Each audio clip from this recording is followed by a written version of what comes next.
Yo, what's going on, people? This is Jonah Pitney. I'm back with another podcast. This time I got a guest coming on. His name is Mike. He's more of an enthusiast. He is an idealist. And we finna talk about a lot of things. We're going to be talking about sports. Be talking about the political game, what's going on with that. We're going to be talking about a lot of things. So let's get into it, man. First thing we'll be talking about now is the NBA. And what's going on with that? Yesterday we seen the Clippers defeat the Denver Nuggets 113-107. I didn't really watch too much of it. I watched more of the highlights of it, just checking it out and seeing what was going on. Today we also got the Heat playing the Bucks, and later on got the Lakers playing the Rockets, 5:30 and 8 o'clock respectively. What did you think about the game between the Clippers and the Nuggets? It's boring. That whole series is boring. I think everybody ready to see the Clippers and the Lakers go at it. It's hard to find out who's the better team because there's no home court advantage. There's no fans. It's really hard to crack under the pressure when nobody's watching you play. Yeah. Nobody's booing you.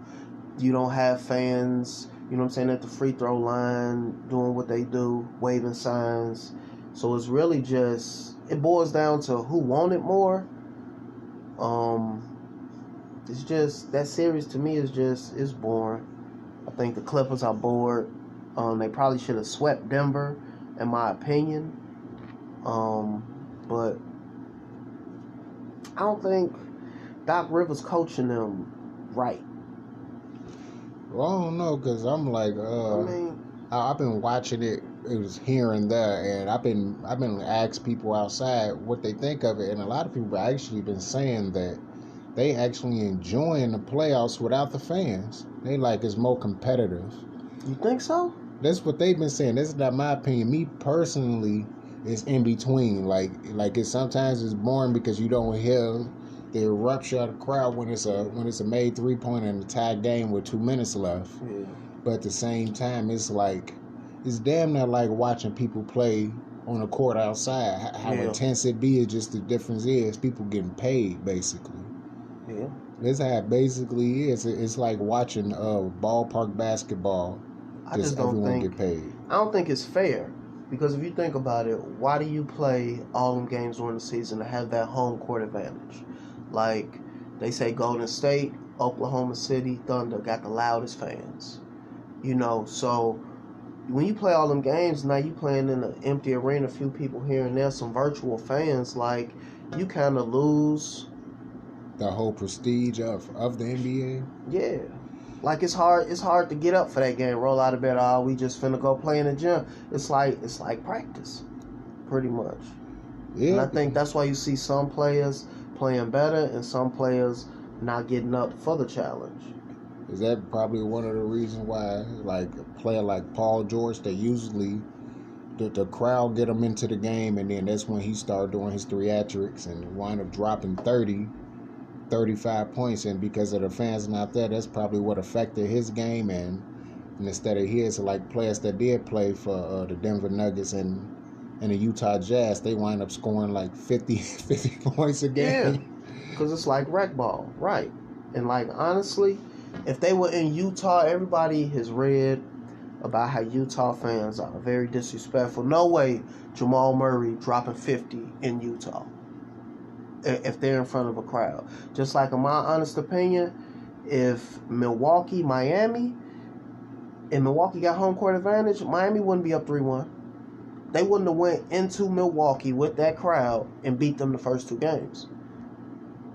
Role players, like they say, all the role players play better at home. They go on the road, they kind of get tight, they choke a little bit. Superstars going to be superstars. Yeah, they're going to play regardless.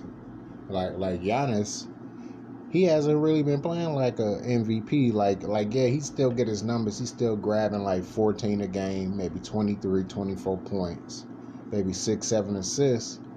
But isn't he really not playing like an MVP of before or Defensive Player of the Year? Like Jimmy Butler is the one who really playing like He's the one in that series who's really playing like the MVP. He the one who dropping 30. But that's because he wanted. In Miami, it's their culture of basketball. They play hard-nosed basketball. Yeah, they did it even back when before Shaq and D Wade, when it was just Alonzo Mourning, Jamal Mashburn, and everybody else. They always played tough. That was just like Boston is going to beat Toronto. They just tougher. It's just a better system. Toronto need that home court. I'm telling you, home court advantage. It matters. Yeah, because they up 3-2. They just got, they got the shit beat out of them basically yesterday. That game wasn't even close until the end. Like, that was just, like, Boston put it on their ass. And like you said, if it was a crowd, it probably would be a lot tighter, and it probably would just swing Toronto away instead of Boston being at 3-2. Toronto probably be at 3-2. Yeah. It just fire people up. You done seen somebody at a home game hit a couple jumps, hey, looking at the crowd cheering. You know what I'm saying? Even on the road, somebody heckling you, you hit a couple shots, you know, they mean mugging them down. It fires you up. Yeah. You can't look at no virtual fans, you know. Matter of fact, remember it's just different.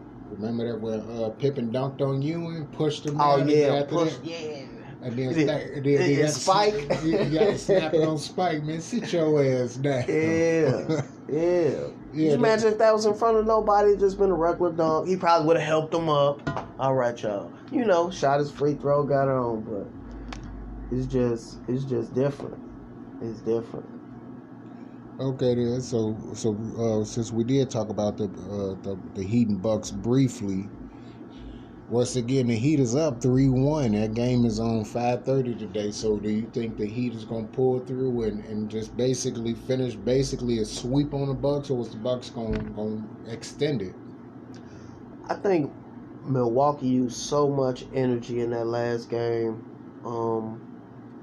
If Giannis is not playing, they're going to keep that wall that they built and put it around Middleton. You take Middleton out the game, like, Bledsoe ain't really doing nothing. Like, who's going to get the bulk of their points if they lock up Middleton? Yeah, because Middleton been dominating. And Eric Bledsoe is crazy since he hasn't played for the Suns. He hasn't even been that type of player that he had been over the years. Like, I remember when he played for the Suns, the man was averaging at least 16.5 points to 20 a game. Somewhere in between that on the regular, every blue moon, he erupt for like 25, 30. But he consistently was giving you 16.5 to 20 a game. Now he got the green light, so we'll see tonight. But I think Miami beats them. I think it's going to be a close competitive game. No, I think it might be double digits. It might just be double digits tonight. Damn, that's... I just see... Because Jimmy Butler said after the game, they kind of relaxed after they saw Giannis went out. And I'm pretty sure Pat Riley done talked to Spoelstra, talked to the team, like, look, let's finish them off, get our rest. We one series away to make it to the finals. Because I don't believe they fear Boston nor Toronto. I think Miami will beat either one of them. The better matchup going to be Boston. And that's going to be, I think that's going to go 7 games. But I think their confidence is at an all-time high. Because they did look relaxed. Because the last game, they was up 8. I want to say in the fourth quarter. And just slowly choked it away. Yeah. They didn't score a basket for like 5-6 minutes straight. Shooting, and I don't understand why teams continue to shoot threes. If you're winning, go in the post. Pick and roll. From the corner. Shoot off the glass. You want easy field goal. Why are you shooting threes? This going to lead to long rebounds, fast breaks. Instantly. I don't know why either. That reminded me of like what the Lakers used to do with Kobe and Shaq. Even when the Lakers had Pau Gasol and Andrew Bynum. If they start knocking out threes, Kobe Odom, start knocking down on threes, and eventually if they go up by 8 or 10, they start feeding it to Powell and Bynum instantly and start getting them to the line to extend it, and then force you to keep shooting threes because you're trying to catch up quickly. And it slows the game down, and it takes up more time. Just like in football, you up 7, in the fourth, you running the ball. You might do a little screen. If you throw it, it's going to be a little screen pass. Keep that clock going. Yeah, or it's going to be a 5-yard hitch, guaranteed to your number one receiver. Try to get that first down. Move the ball. Make them waste timeouts. Yeah. I don't understand what basketball is doing with all these threes, because, like, they're not good three-point shooters. Golden State, like, really got everybody mind gone. Yeah, thinking, like, you're not Steph Curry. You're not Klay Thompson. You're not Kevin Durant. Right. And even before then, they was doing it in. Right. Before Durant, they would just be lighting you up from 3-pointer. And that was just with mainly just two guys. Eric Blue Moon, you see Iguodala knock down a three, who not a 3-point shooter. Then you will see Draymond Green and knock down the 3 or 2. And what happened to him, boy? He was garbage can juice this year. Golly. He got exposed. Yeah, he lucky he got his money before the season started. Because ain't no way they'd have paid him after that performance. Golly. That man couldn't have averaged 12 points this year with nobody. You the featured player on the team. Right, I'm like, I would have figured that he would at least average about 14 to 16 points per game. His point total go up about 2 to 4 points. Rebounds stay about the same. If not, drop maybe a rebound because all those long shots ain't out there no more, which give his short ass a fighting chance to grab the boards. I thought his assists will actually go up because they're gonna feature him so much. Like he'll play like the Joakim Noah role that he played with the Bulls when Derrick Rose was supposed to be coming back and never did come back that year. He averaged 8 points this year. 8 points. Damn. I thought he hit around 10 or 11. 8 points. 8 points, 6.2 rebounds, 6.2 assists. So his assists actually about the same, or did it drop? When you can't shoot, you better know how to pass. Yeah, because I'm like, he showed that's a drastic fall for a player to be doing something like that. Hell to the no. But back on subject, basically, what you think now of the playoffs in Game 3 between the Lakers and Rockets? The Lakers basically they was smacking the Rockets, and then the Rockets made a game of it late, but the Lakers were still basically able to pull it out after the Rockets spanked them in Game 1. I don't like the Lakers coach. Like, what is Jason Kidd doing? And like, what is Frank Vogel? Like, what is he telling his players? Like, if I'm the coach, Rondo back, LeBron, go get your ass on the block. You're not bringing the ball up the court no more. Because we all know from the Cleveland-Miami that he bring it up, dribble, wait till about 10 seconds, and then they force the team into a bad shot. All this time, the defense is resting. Oh, he just dribbling? Okay, I'm getting my win, guarding my man. Chances are, if I'm guarding the big man, he ain't finna get him the ball. If he ain't no 3-point shooter, he gonna penetrate, kick it out. Like, everybody knows the formula. Like, remember when he came out the game, last game, and then they took off when Rondo came in at the 5-minute mark of Game 1. And then they ended up, like, outscoring them by 12, I think, to end that quarter. Like, he too big. If Houston want to play small ball, don't want to play nobody over 6'7", Rondo bring it up, LeBron, go get on this side of the block, AD get on the other. Yeah, we going to give it to one of y'all. Especially when having a traditional point guard like Rondo, that should Who's a savage.